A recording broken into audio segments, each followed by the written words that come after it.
So hello guys welcome to my new blog. आज चाहिँ हामी जाँदैछौँ खर ओसार्नको लागि। अनि दिदीहरू चाहिँ अगाडि हिँड्दै हुनुहुन्थ्यो, म चाहिँ थिएँ पछाडि। अनि यता भाउजूहरूको घरमा पनि आइपुग्यो। अनि यहाँदेखि धेरै दूर टाढा हो क्या हाम्रो चाहिँ। अनि टाढातिरबाट गयो होइन। अनि यतातिरको चाहिँ खर पनि काटेको रहेनछ। अनि हामी चाहिँ ओसार्न नि हिँडिसक्यौँ। अनि यता चाहिँ बादलले ढाकेको थियो, पानी पर्ला पर्ला जस्तो भएर हामी चाहिँ खर ओसार्न हिँडेको।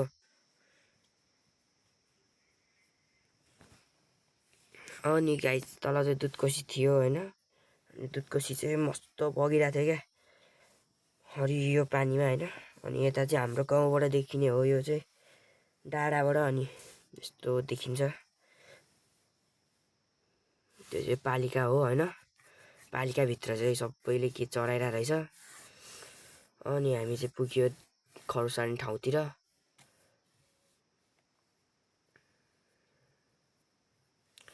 अनि हामी चाहिँ फाइनली खर ओसार्ने ठाउँमा पनि पुग्यो। अनि त्यसपछि एकछिन यताउता हेरेर लाग्यो खर ओसार्नतिर।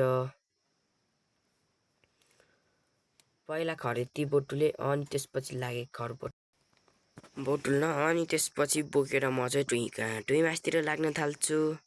अझै बाँकी त्यत्रो थियो त्यही पनि।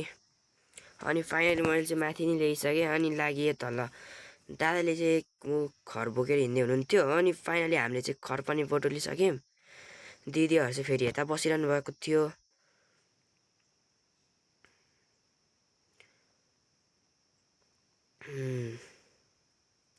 अनि त्यसपछि एकछिन बसियो। सो भ्यूहरू देखाइदिउँ भनेर म चाहिँ टक्क मोबाइल निकालेर गर्न थालेँ। अनि दिदी लाग्नु भयो तल घाँस काट्नतिर।